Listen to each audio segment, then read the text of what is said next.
Immigration.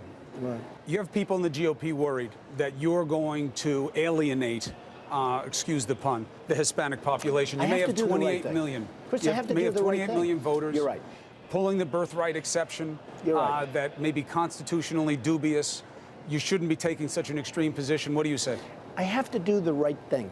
It's a time, this country is so politically correct. Nobody wants to take a stance on anything. I was the one that brought up, and I took a lot of heat. You gave it to me, too. I mean, you were one of the leaders that first week and week and a half after I made the announcements. And a lot of people, including yourselves, they were not reading it the way I said it. And that is now fact. And I've been actually complimented by some of the people because I brought up the whole thing of illegal immigration. I'll bet you wouldn't even be asking this question right now had I not put that in my opening statement as a very important You definitely changed the nature of the dialogue, I'll give you that. And I certainly never would try to take you out of context. I try to take you at your word and put it in context. But I'm saying many people did. But you said, would you then go... At some point, though, we have to... Look, at some point, we have to be honest with ourselves. It's called, they like to use the word undocumented because it's more political. I don't use that word. They're illegal immigrants. They came over illegally. Some are wonderful people, and they've been here for a while. They got to go out. But how do you do it in a practical way? You really think you can round up 11 million people? You know what? At some point, we're going to try getting them back, the good ones. You have a lot of good ones. Same time, send a mixed message, though, Mr. Trump, because you say you're going to get rid of whole families, but then you say you want them back. You got to go. They're illegal.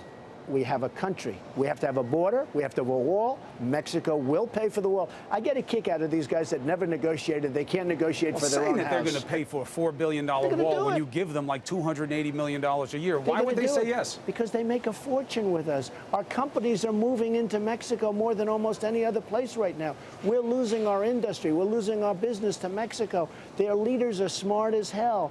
I mean, 300,000, I looked on your show, 300,000 births this year, illegals in our country. That means we picked up 300,000 people that are going to get Social Security. You have people on the border, and in one day they walk over, have a baby, and now all of a sudden we're supposed to pay the baby. So the citizenship for those babies, you would revoke it now and retroactively?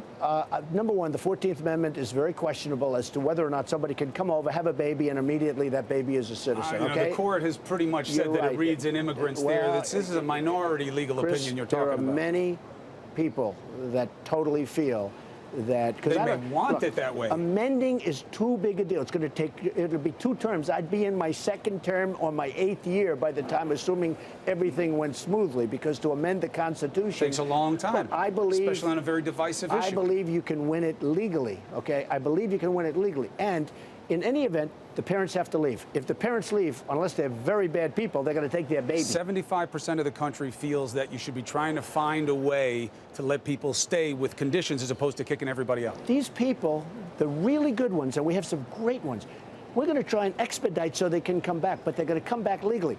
Let me tell you, when you look at Baltimore, when you look at Chicago, when you look at the crime that's going on, you have some of these people are illegal immigrants. I mean, they're illegal. They've come into the country. They're gang members. They're the toughest of the group. They're tough. Some are bad, but most of them are coming in here to fight for the dream. I'd get them out before I start building the wall, and I will start building that wall soon.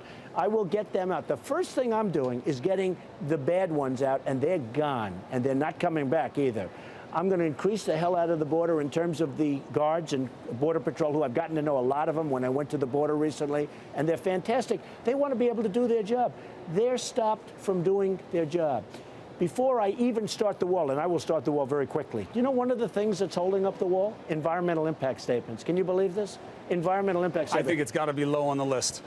But that's one of the things. They can't get environmental permits. Can you believe this? Okay? Believe me, that's all I do is get permits. What about going after the employers? And this isn't a cheap thing to come at you and say you're one of them. That's true. That's true. You have these employers. Well, you know what? They've checked all of my buildings, and so far, with all of the jobs I have, Washington, everyone, nobody's found one. Well, good for you. Are you impressed? Good for you. I was impressed the moment you sat down. What I'm saying is you have these employers, the agro companies, the other big manufacturers, they take them in because it's cheap labor. And they get away with it all the time. You never hear about a big case of them getting busted unless something happens and it goes away. Why doesn't anybody mention them as part of the solution? First of all, we do have people that could do those jobs, and they're unemployed now in this country. Second of all, those good people that have been working with these, I want them to come back in. I want them to go out, but I want them to come back in legally so they can come back and they can work for those companies. I do want them to come back in. But do you go after the employers who are doing it the wrong way? Well, the one way you find out who they are is through the employers. Absolutely. All right, so let me ask you about the Pope. The Pope's coming. Do you want to meet him? Well, I'm Protestant, but I have great respect for the Pope. I like the Pope. I actually like him. He's becoming very political. There's no question about it. But I like him. He seems like a pretty good guy. So here's the moment. You meet the Pope. Pope Francis comes. Right. There's a translator there. Right. And he says, oh, Mr. Trump, this is very nice. And then he says, I want to tell him something. The translator says to you, the Pope believes that capitalism can be a real avenue to greed. It can be really toxic and corrupt. And he's shaking his finger at you when he says it. What do you say in response to the Pope? I'd say ISIS wants to get you. You know that ISIS wants to go in and take over the Vatican. You have heard that. You know that's a dream of theirs to go into Italy. He talks to you about capitalism? You scare the Pope? No, I'm going to have to scare the Pope because it's the other thing. There's only one.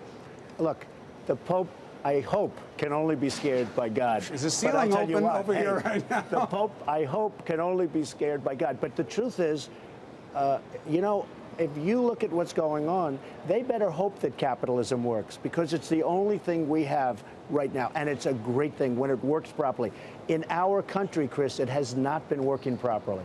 That capitalism has. It has not been working properly. Do you take him seriously what he says? Excuse me. Between regulation, between all of the Dodd-Frank, between all of the different things that have been imposed, we aren't competitive like we used to be. We have to open up our country to great capitalism. And I don't think the Pope is opposed to capitalism, by the way. I've seen a lot of what he's opposed to, and I don't think the Pope is opposed to capitalism.